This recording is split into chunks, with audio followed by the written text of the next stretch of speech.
कक्षा 11 भौतिक विज्ञान में हम चौथा चैप्टर पढ़े एक विमीय गति वन डायमेंशन मोशन।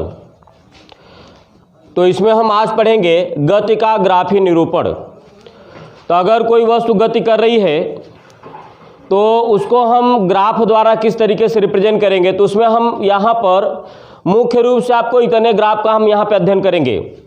पहले में दो पार्ट ले रहे हैं, विस्थापन समय ग्राफ, दूरी समय ग्राफ और वेग समय ग्राफ दूसरा है। इसमें चाल समय ग्राफ भी आप ले सकते हो, त्वरण समय ग्राफ। देखिए ग्राफ किसके किसके बीच में खींचा जाता है, स्वतंत्र चर और परतंत्र चर के बीच में खींचा जाता है। जैसे फॉर एग्जाम्पल मान लिया आपके पास y = x², ये कोई आपके पास समीकरण है।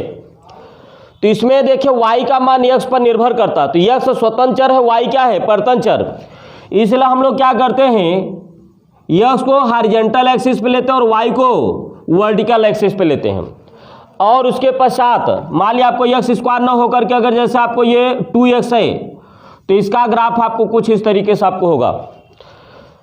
अगर उसी तरीके से गति का समीकरण अगर हम लोग ले s = ut + ½ at²,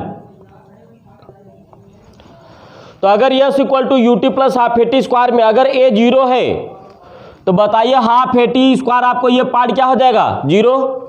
इसमें u नियत है, समय बदलेगा तो विस्थापन भी क्या होगा बदलेगा। तो यहाँ पर विस्थापन किस पर निर्भर कर रहा है, समय पर। तो यहाँ पर समय आपको स्वतंत्र चर हो गया और विस्थापन क्या हो गया परतंत्र चर। तो यहाँ पर स्वतंत्र चर को हम किधर लेंगे, हॉरिजॉन्टल एक्सिस पर यानी x अक्ष के जगह पर, और विस्थापन को किधर लेंगे वर्टिकल एक्सिस पर यानी y के जगह पर। अब इसका ग्राफ आपको तो जरूरी नहीं इसी तरीके से ग्राफ हो, ये डिपेंड करेगा स्थिति पर। तो इसका ग्राफ आपको समय के समांतर भी हो सकता है, इस तरीके से भी हो सकता है, इस तरीके से, किसी भी तरीके से आपको हो सकता है। तो चले आपको, तो इसमें आपको दो चर होते हैं, एक को स्वतंत्र चर बोलेंगे, एक को परतंत्र चर। तो स्वतंत्र चर को y एक्सिस पर लेते हो, परतंत्र चर को x एक्सिस पे।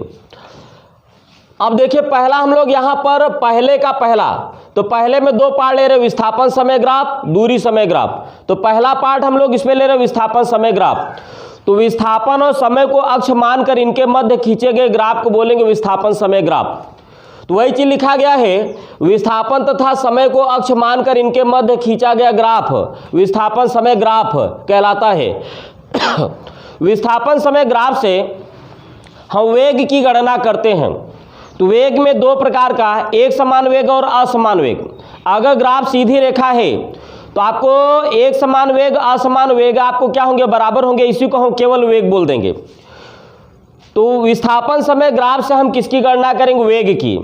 तो देखिए यहाँ पर कैसे गणना करेंगे, हम लोग फार्मूला कैसे बनाएंगे, जो जो एक्सिस है इन्हीं का मल्टीप्लाई करेंगे अथवा इन्हीं का डिवीजन करेंगे।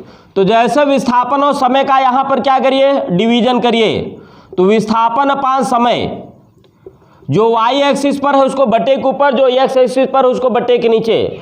तो बताइए विस्थापन बटा समय आपको ये क्या होता है, ये वेग होता है। और ये किस रूप में है, लंब बटे आधार के रूप में है, इसलिए यहाँ पर ये क्या हो जाएगा tan थीटा। और थीटा आपको यहाँ पर किसके बीच का आपको कोण है, ये आपको ग्राफ और समय अक्ष के बीच का कोण होता है। तो इसीलिए आपको यहाँ पे फार्मूला क्या लिखा गया वेग में, तो ये आपको होता ढाल, जो tan थीटा होता है ये आपको ढाल होती है। तो इसीलिए फार्मूले में यहाँ पे लिखा गया वेग क्या है, तो विस्थापन समय ग्राफ से वेग कैसे निकालेंगे, वेग क्या होगा ग्राफ, ग्राफ यानी विस्थापन समय ग्राफ। तो विस्थापन समय ग्राफ की समय से ढाल, और यहाँ पर अगर ग्राफ और समय के बीच का कोण थीटा है तो वेग को हम v से रिप्रेजेंट करेंगे, v = आपको हो जाएगा tan थीटा। अब देखिए आपके सामने कई ग्राफ यहाँ पे मौजूद हैं। अब इन ग्राफ की सहायता से हम लोग क्या निकालेंगे, वेग निकालेंगे।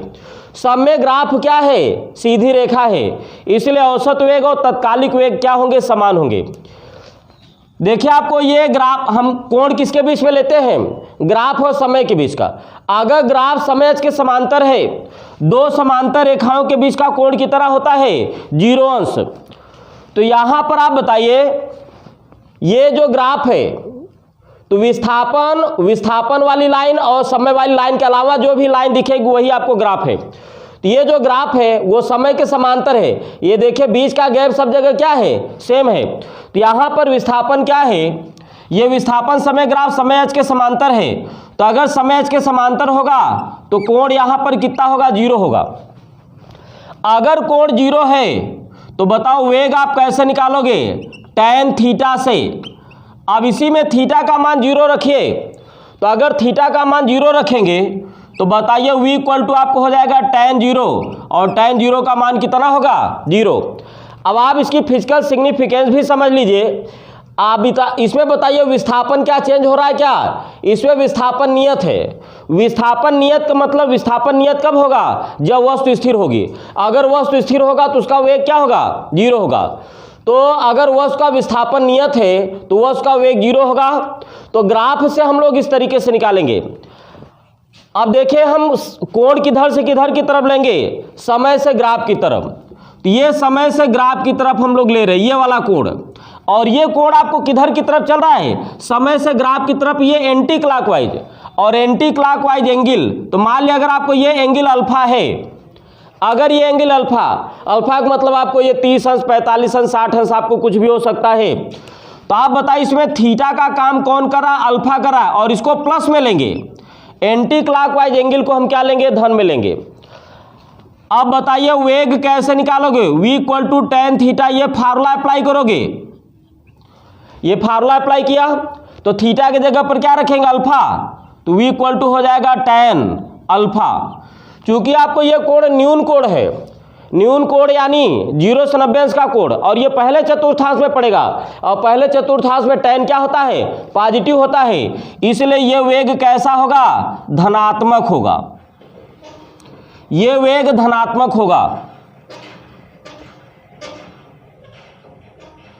देखिए वेग धनात्मक, इसकी सिग्निफिकेंस भी समझ लीजिए। यहां देखिए ग्राफ कैसे देखा, ये ग्राफ है ये। तो ये आप बताइए आपको ये ऊंचाई आपको क्या हो रही, बढ़ रही, ऊपर की दिशा में विस्थापन है। तो जैसे जैसे आप इधर की ओर बढ़ेंगे, यानी जैसे जैसे समय बढ़ेगा विस्थापन क्या हो रहा है, बढ़ रहा है। विस्थापन बढ़ने का मतलब वस्तु हमसे दूर जा रही है। तो अगर वस्तु हमसे दूर जा रही है तो वेग क्या होगा, धनात्मक। तो वेग धनात्मक का मतलब विस्थापन का बढ़ना। तो ऐसी स्थिति में अगर आपको विस्थापन समय ग्राफ समय के समांतर है तो वेग 0 होगा। लेकिन अगर आपको इस तरीके से, तो इसमें आपको वेग क्या होगा, धनात्मक होगा। तो अल्फा का मान अगर 30 अंश है तो यहाँ पे आप 30 अंश रख देंगे। दूसरी सिचुएशन आपको ये है, हम लोग कोण किसके बीच में लेते हैं, हम लोग कोण लेते हैं ग्राफ और समय के बीच का। मान लिया आपको ये वाला एंगल जो है, ये एंगल आपको अल्फा है। तो यहाँ थीटा का काम कौन करेगा, अल्फा करेगा, और ये अल्फा को प्लस में लेंगे। अब आप ये कह सकते हैं कि अभी आपने ये कहा कि कोण किसके बीच में लिया जाता है, ग्राफ और समय के बीच में। लेकिन यहाँ पर हमने कोण ग्राफ और समय के बीच में नहीं लिया है, बल्कि समय के समांतर वाली रेखा के साथ में लिया है। तो आपने पढ़ा हुआ है कि अगर दो रेखाएं समांतर हैं और उनको कोई तिर्यक रेखा काट रही है तो जितना कोण ये होगा उतना ही कोण ये भी होगा। इनको बोलते हैं संगत कोण। तो अगर हम इसी को आगे बढ़ा दें, इसी को देखिए, ये दोनों रेखाएं क्या है, समांतर हैं। तो ये रेखा जितना समय के साथ कोण बनाएगी उसके समांतर रेखा के भी साथ कोण बनाएगी। तो ये रेखा जितना इस रेखा के साथ कोण बनाएगी उतना इसके भी साथ बनाएगी। तो वही सेम कॉन्सेप्ट यहाँ पर है। तो ये रेखा आपको जो समय के साथ कोण बनाएगी उसके समांतर रेखा के भी साथ कोण बनाएगी। तो मान लिया समय के समांतर रेखा के साथ कोण अल्फा बन रहा है, तो इस ग्राफ का समय के साथ भी आपको कोण कितना निर्मित होगा, अल्फा ही होगा। अब इसमें थीटा, अब ये चूंकि कोण किधर से, समय से ग्राफ की तरफ लेते हैं, तो ये कोण आपको एंटी क्लॉकवाइज आ रहा है, और एंटी क्लॉकवाइज एंगल क्या लेंगे, धन में लेंगे। वेग कैसे निकालेंगे, तो फार्मूला अप्लाई करेंगे, v equal to tan theta. अब ये फार्मूला अप्लाई करेंगे। अब आप इसी में क्या करेंगे, मान रखिए। तो थीटा के प्लेस पे हम लोग क्या रखेंगे, अल्फा। तो v equal to tan alpha. क्योंकि अल्फा क्या है, न्यून कोण है, और ये पहले चतुर्थांश में पड़ेगा, और पहले में tan क्या होता है, धन होता है। इसीलिए आपको यहां पर वेग क्या होगा, धनात्मक होगा। अब इसकी फिजिकल सिग्निफिकेंस समझ लीजिए। यहां बताइए समय बढ़ने पर ये विस्थापन, ये जो ग्राफ है, विस्थापन भी आपको क्या हो रहा है, आपको बढ़ रहा है। जब हम यहाँ से वर्टिकल लाइन खींचेंगे ग्राफ को यहाँ पे कट करेगा, यहाँ से खींचेंगे यहाँ पे कट करेगा, यहाँ से खींचेंगे यहाँ पे कट करेगा। तो ये ऊर्ध्वाधर डिस्टेंस क्या हो रहा है, बढ़ रहा है। तो ऊपर की दिशा में आपने कौन सा लिया है, यहाँ पर विस्थापन लिया है। तो समय बढ़ने पर विस्थापन क्या हो रहा है, बढ़ रहा है। विस्थापन बढ़ने मतलब वस्तु का हमसे दूर जाना। अगर वस्तु हमसे दूर जा रही तो वेग क्या होगा, धनात्मक होगा। अब अगला हम इधर की ओर आ रहे हैं। इसमें देखिए ग्राफ एंगल हम किधर से किधर के किसके किसके बीच में लेते हैं, समय और यहाँ पर ग्राफ के बीच में। तो ये दो तरीके से ले सकते हैं। समय से ग्राफ की तरफ एक एंगल आपको ये हो सकता है, तो मान लिया आपको ये बीटा है, और समय से ग्राफ की तरफ एक एंगल ये हो सकता है, मान लिया आपको ये अल्फा है। आप इसके भी आधार पर निकाल सकते हैं, इसके भी आधार पर निकाल सकते हैं। तो अगर हम इसके आधार पर निकालेंगे तो बताइए आपको यहाँ पर थीटा इक्वल टू क्या हो जाएगा, बीटा। लेकिन ये एंगल बताइए क्या है, ये एंगल एंटी क्लॉकवाइज है, इसलिए इसको प्लस में लेंगे। लेकिन अगर इसको लेंगे, अगर ये वाला एंगल लेंगे तो समय से ग्राफ की तरफ ये एंगल आपको क्लॉकवाइज दिशा मारी है, और क्लॉकवाइज दिशा में आपको एंगल आपको क्या होगा, माइनस होगा।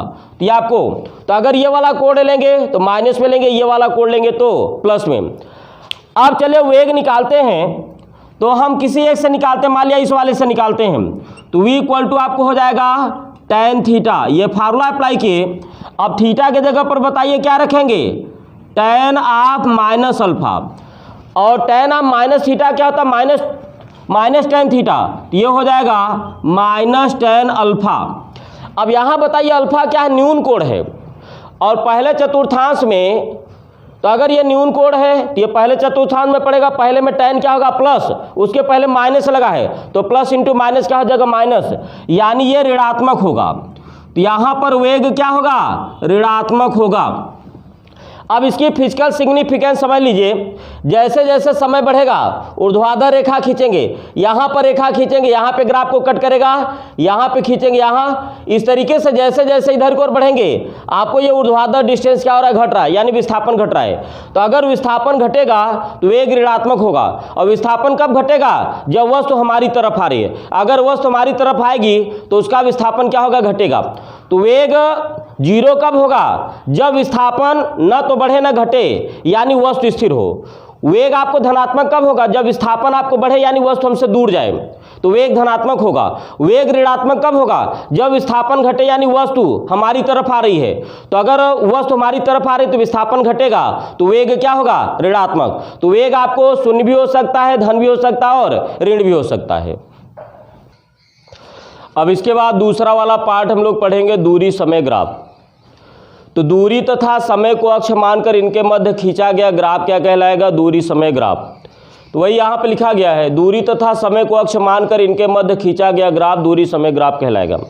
दूरी समय ग्राफ से हम लोग क्या निकालते हैं, चाल। अब देखिए कैसे जानेंगे, फार्मूला क्या बनेगा। हम यहाँ पर जिसके जिसके बीच में ग्राफ रहेगा एक बार उनको हम गुणा या डिवाइड करते हैं। तो चले अगर हम इनको डिवाइड करें, जो y अक्ष पर होगा बट्टे के ऊपर, जो x अक्ष पर होगा उसको बट्टे के नीचे। तो ये दूरी बटा समय बन रहा है, और दूरी बटा समय बताइए क्या होता है, चाल। अब आपको ये किस रूप में है, दूरी यहाँ लंब का काम करेगा और समय यहाँ पर आधार का काम करेगा। तो लंब बटा आधार क्या होता है, tan थीटा, और ये क्या है, ढाल है। तो दूरी समय ग्राफ से चाल कैसे निकालेंगे, tan थीटा से। तो वही चीज़ आपको यहाँ पर निकाला, आपको लिखा गया। तो दूरी समय ग्राफ से, अब इसमें भी अगर आपको ग्राफ सरल रेखा है तो औसत चाल और तत्कालिक चाल दोनों क्या होंगे, बराबर होंगे। तो यहाँ पर लिखा गया दूरी समय ग्राफ से चाल की गणना की जाती है यदि ग्राफ सरल रेखा है, तो इस स्थिति में औसत चाल तथा तत्कालिक चाल समान होंगे। दूरी समय ग्राफ से चाल की गणना कैसे करेंगे, तो चाल आपको हो जाएगा ग्राफ की समय अक्ष से ढाल, और इसका मैग्नीट्यूड लिया जाएगा, और मैग्नीट्यूड हमेशा क्या होता है, धन। तो v इक्वल टू आपको हो जाएगा मॉड ऑफ tan थीटा। चलिए आपके सामने यहाँ पर कुछ ग्राफ आपको दिए हैं। यही ग्राफ आपने अभी इसके पहले आपने लिया था, विस्थापन समय ग्राफ है। अब आप बताइए, ये आपको चूंकि आपको इसमें एक अक्ष दूरी का है और एक समय का है, तो इन दोनों अक्ष के अलावा जो ग्राफ आपको दिखेगा वो दूरी समय ग्राफ हो गया। तो ये दूरी समय ग्राफ समय अक्ष के क्या है, समांतर है, बीच का गैप आपको क्या है, सेम है। तो अगर आपको ये ग्राफ समय के समांतर है तो बताइए आपको यहाँ पर थीटा कितना हो जाएगा, 0। फार्मूले में आपको मॉड ऑफ tan थीटा है, तो अगर आपको tan थीटा 0 हो जाएगा तो v इक्वल टू क्या होगा, मॉड ऑफ tan थीटा। ये फार्मूला अप्लाई करेंगे। अब tan थीटा का मान कितना रखेंगे, 0। tan 0 का मान 0, तो बताइए इसका आपको मान कितना मिल जाएगा, 0। तो v इक्वल टू आपको 0 हो जाएगा, तो यहाँ पर चाल क्या हो जाएगा, 0। इसके पश्चात हम दूसरे वाले पे पार्ट पे आते हैं। तो ये आपको ग्राफ आपको सरल रेखा है। अब ये समय अक्ष से ग्राफ के बीच का कोण कितना अल्फा है, ये कोण आपको 30 अंश 50 30 अंश 60 अंश 45 अंश कुछ भी हो सकता है। अब कोण हम किधर से किधर की तरफ लेते हैं, ग्राफ से समय से ग्राफ की तरफ। चूंकि ये समय से ग्राफ की तरफ ये जो कोण है ये एंटी क्लॉकवाइज डायरेक्शन में है, तो एंटी क्लॉकवाइज डायरेक्शन में कोण क्या होता है, धनात्मक होता है। तो यहाँ पर बताइए थीटा आपको क्या होगा, ये प्लस अल्फा होगा। अगर थीटा प्लस अल्फा होगा तो v इक्वल टू आपको चाल क्या हो जाएगा, मॉड ऑफ tan थीटा। यहां पे फार्मूला आपने लिखा है v equal to mod of tan theta. अब थीटा के जगह पर आप क्या रखोगे, थीटा के जगह पर आप रखेंगे अल्फा। अब ये देखिए चूंकि आपको ये धनात्मक होता है, मॉड मैग्नीट्यूड हमेशा किसी का मॉड लेंगे तो धन आएगा, तो चाल हमेशा क्या होता है, धन होता है। तो इस तरीके से हम लोग क्या निकालेंगे, चाल निकालेंगे। यहाँ वाले में भी आपको ये ग्राफ है, ये समय है, तो ग्राफ और समय के बीच का कोण वही होगा जो यहाँ पर समय के समांतर रेखा के साथ में होगा। तो इसमें भी थीटा क्या होगा, प्लस अल्फा। अब चाल कैसे निकालेंगे, v equal to mod of tan theta. इसी फार्मूले से अब थीटा के जगह पर क्या रखेंगे, प्लस अल्फा, तो ये हो जाएगा मॉड ऑफ tan अल्फा। और ये भी आपको चाल हमेशा क्या होगी, धन होगी, तो यहाँ धन होगा। यहाँ पर अगर हम लोग आए तो इसके हिसाब से दोनों के हिसाब से निकाल सकते हैं। इसके हिसाब से चलेंगे, पिछले वाले में आपको बताया था ये एंगल आपको क्लॉकवाइज है इसलिए माइनस में लेंगे। इसके हिसाब से चलेंगे तो ये एंगल आपको एंटी क्लॉकवाइज है तो इसको प्लस में लेंगे। तो किसी एक के हिसाब से आप निकाल सकते हैं। तो चले हम इस वाले के हिसाब से निकाल रहे हैं। तो v इक्वल टू आपको हो जाएगा मॉड ऑफ tan थीटा। ये फार्मूला अप्लाई करेंगे। थीटा के जगह पर क्या रखोगे आप, थीटा के जगह पर रखेंगे माइनस अल्फा, और tan माइनस अल्फा क्या हो जाएगा, माइनस tan अल्फा, और ये मॉड में होने के कारण ये प्लस हो जाएगा। तो v इक्वल टू हो जाएगा मॉड ऑफ tan अल्फा। तो देखिए tan माइनस अल्फा क्या हो जाएगा, माइनस tan अल्फा, और माइनस का मैग्नीट्यूड आपको क्या हो जाएगा, तो माइनस। तो यहाँ पर मैग्नीट्यूड का मतलब आपको साइन नहीं लेना है, माइनस है तब भी प्लस, प्लस है तब भी प्लस। तो यहाँ भी आपको चाल आपको क्या हो गया, धनात्मक हो गया। तो ग्राफ से अगर दूरी समय ग्राफ दिया है तो इस तरीके से हम लोग चाल निकालेंगे।